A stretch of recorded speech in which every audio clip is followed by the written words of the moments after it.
साथियों,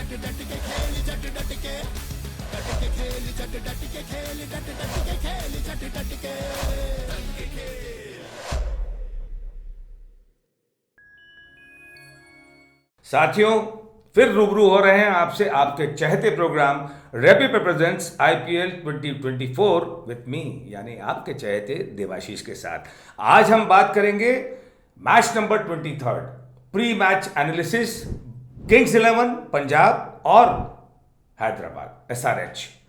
दोनों ही पांचवें और छठे पायदान पे हैं। पांचवें पे एसआरएच है, छठे पे किंग्स 11 है। मैच इंटरेस्टिंग रहेगा निश्चित तौर पे, क्योंकि ये धुआंधार सप्ताह है। मैच सारे ही धुआंधार होंगे। हमारे बीच हमारे एक्सपर्ट, हमने जैसे आपको बताया कि अद्भुत प्रतिभा के धनी सुशीम पगारे साहब हमारे बीच में हैं।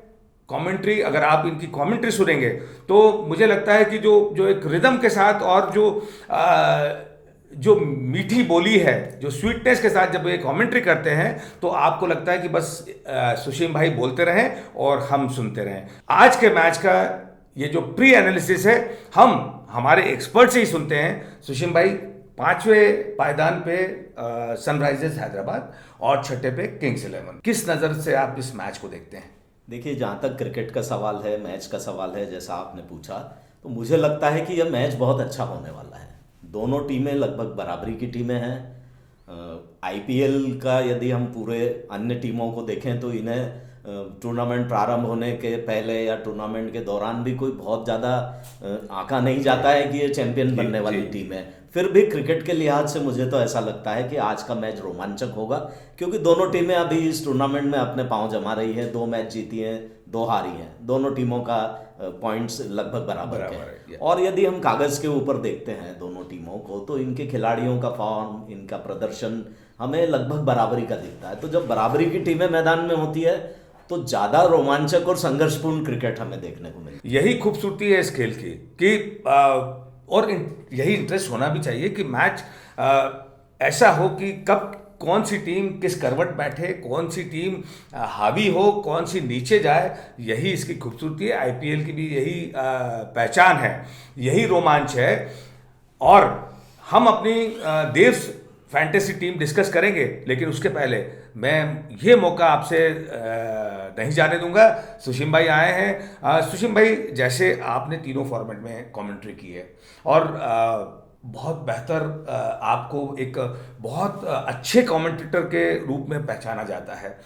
मैं ये अपने दर्शकों को बताना चाहता हूँ, और उनकी भी क्वेरी होगी निश्चित तौर पे, कि तीनों फॉर्मेट में जैसे खिलाड़ी का माइंडसेट एक अलग होता है, हर फॉर्मेट के लिए अलग अलग माइंडसेट होता है।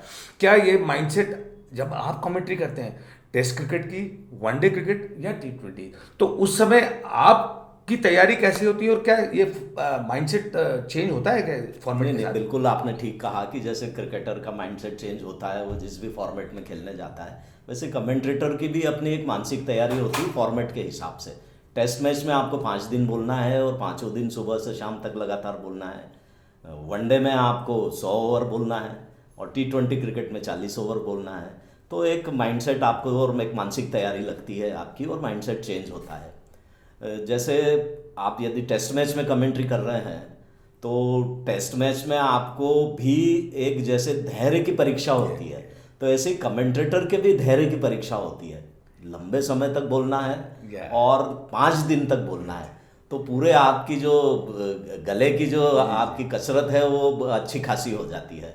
तो वो फॉर्मेट के हिसाब से आपको मानसिक तैयारी करना पड़ती है, और 2 दिन 3 दिन पहले ही जेहन में उस फॉर्मेट को लेकर के अंदर ही अंदर कोई भी कमेंटेटर हो, मैं स्वयं के बारे में नहीं बोलता, जो लोग भी कमेंट्री करने जाते हैं, या मेरा अपना अनुभव भी यही है कि वो 1 दिन पहले 2 दिन पहले दिमाग बनने लगता है कि हमें क्या बोलना है, कैसे बोलना है, कैसे प्रेजेंट करना है।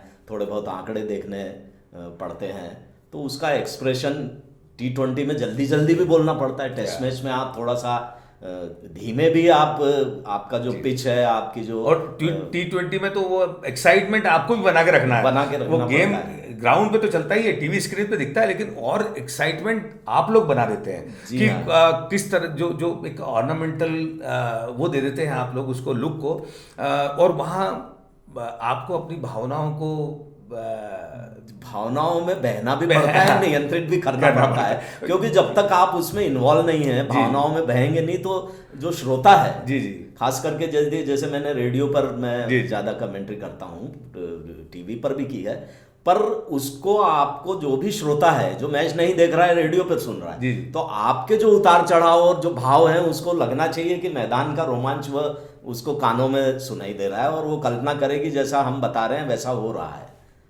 क्योंकि आप देखिए ना, जब हम छोटे थे और टीवी में वो कमेंट्री उस तरह का नहीं था, तो रेडियो ही एक ऐसा जरिया था जिसको हम रात रात भर, जैसे इंग्लैंड मैच होते थे तो मालूम पड़ा कि कुर्सी पे रात में बाहर ही सो गए हैं और रेडियो ट्रांजिस्टर हुआ करते थे, वो चल रहे हैं। तो मुझे ये लगता है कि जो मज़ा उस रेडियो कमेंट्री का था वो शायद इसमें उतना मज़ा नहीं आता।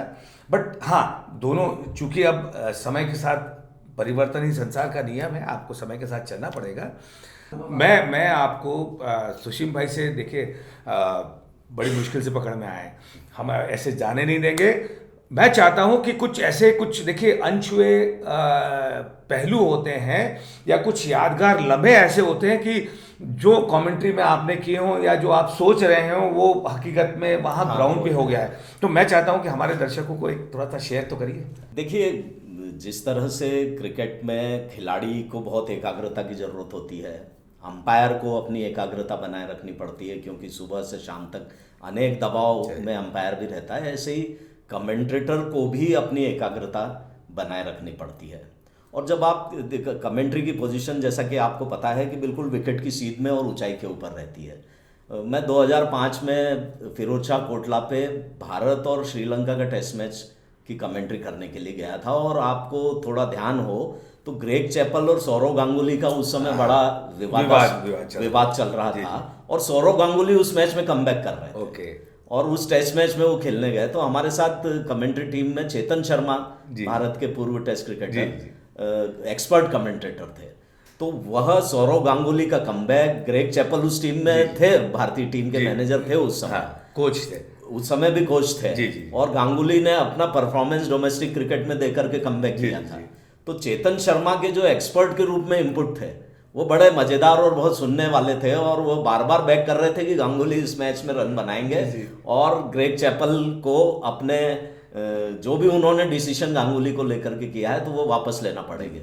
गांगुली ने नो डाउट बहुत ज़्यादा दबाव में बहुत अच्छी पारी खेली, हालांकि संक्षिप्त पारी खेली, शायद 35 रन बनाकर आउट हो गए, पर वो 35 रन उनके लिए आने वाले समय के लिए एक तरह से उनको बूस्ट मिला, उन्होंने अपनी जगह पक्की की। और उस मैच में जो मेरा अनुभव है as a commentator, cricket commentator, देखिए, जब आप मैच के अंदर इन्वॉल्व हो जाते हैं, आपकी एकाग्रता पूरी तरह से बन जाती है कमेंट्री करते समय, तो मैच में क्या होगा यह आपको दिखने लगता है। ये मेरा अनुभव, वो फोरसाइट वो दिखने लगता है, और आपको खिलाड़ियों पर आपकी नज़र जम जाती है और कप्तान का माइंड रीड करने लगते हैं आप। और ऐसा उस मैच में, टेस्ट मैच में मेरे को 3-4 बार अनुभव हुआ कि मैंने जब कमेंट्री में यह बोला कि अब कप्तान चेंज करेगा बॉलिंग में और उनको लेकर के आएगा, वैसा ही अगले ओवर में कप्तान ने किया। तो यह एक, यानी एक कमेंट्रेटर की मैच की ये एक मुझे लगता है आपका एक क्रिकेटर होना, जो आप डिवीजन लेवल पे, एमपी भी आप जूनियर लेवल पे खेले हैं, और यूनिवर्सिटी में आपने और विजी ट्रॉफी आप खेले हैं, तो मुझे लगता है कि जो ये बैकग्राउंड क्रिकेट का है वो समझ आपको कमेंट्री में बहुत बड़ा आपके लिए डेफिनेटली मुझे लगता है कि बिल्कुल, अगर आप स्वयं क्रिकेट खेले हैं तो आपका एक्सप्रेशन अलग होगा, और जो क्रिकेट नहीं खेला है उसका एक्सप्रेशन कमेंट्री में आपको समझ में आ जाएगा कि इसका अलग है। तो जो क्रिकेट खेला है, क्रिकेट के साथ जुड़ा रहा है, इन्वॉल्व रहा है, तो ऐसे कमेंटेटर मुझे यानी 2-4 बार नहीं कई बार अनुभव हुए कि आपकी एकाग्रता, आपका जो कंसंट्रेशन है, आपके जो मैच को रीड करने की जो एक एबिलिटी है, वह अन्य लोगों से अलग रहती है और वह कमेंट्री में झलकती है, दिखती है। देखिए, हम ऐसे बहुत सारे किस्से सुशीम भाई से आगे भी सुनते आएंगे। लीजिए, जब तक हम देखते हैं मेरी देश फैंटेसी टीम, अमूमन मैंने जैसे बोला प्रिडिक्शन की बात की, और मेरी फैंटेसी टीम लगभग वही रही है जिन्होंने परफॉर्म किए हैं। शिखर धवन, शशांक, जहां किंग्स 11 कह रही थी कि भैया मुझे नहीं चाहिए और ले लिया गया, लेकिन जो भरोसा उन्होंने दिखाया और उसके बाद जो परफॉर्म किया शशांक ने, जो अपनी वर्थ साबित की है, यही इस खेल की खूबी है। उसके बाद लिविंगस्टोन हैं, जॉनी ब्रेस्टो हैं, फिर ट्रेविस हेड ने बहुत इम्प्रेस किया था, फिर अभिषेक शर्मा। मैं हमेशा कहता आया हूँ कि हमारे बच्चे यंगस्टर्स, इंडियन क्रिकेटर्स बहुत अच्छा खेल खेल रहे हैं। उसके बाद आते हैं सीनियर प्रो मार्करम, उसके बाद क्लासन, क्लासिक। अगर हम बॉलिंग की बात करें तो definitely Rabada, PAT Cummins, Natarajan और ब्रार, ये हमारी फैंटेसी टीम है। और इम्पैक्ट प्लेयर मेरे अपने शहर के, मेरे अपने प्रदेश के आशुतोष शर्मा, एक झलक उन्होंने दिखला दी है कि वो क्या कर सकते हैं। आज के प्रिडिक्शन की बात करते हैं। हमारे एक्सपर्ट, हम तो राय देते ही हैं आपको, लेकिन आज की राय हम हमारे एक्सपर्ट पे छोड़ते हैं। सुशील भाई, सनराइजर्स हैदराबाद। सुशील भाई का कहना है सनराइजर्स हैदराबाद। देखते हैं मैच के बाद क्या स्थिति बनती है। आप भी इसी तरह अपने कमेंट्स करते रहिए आपके अपने चाहते प्रोग्राम रैपिड प्रेजेंस IPL 2024, और हमारे साथ जुड़े रहिए। तब तक डट के खेलें।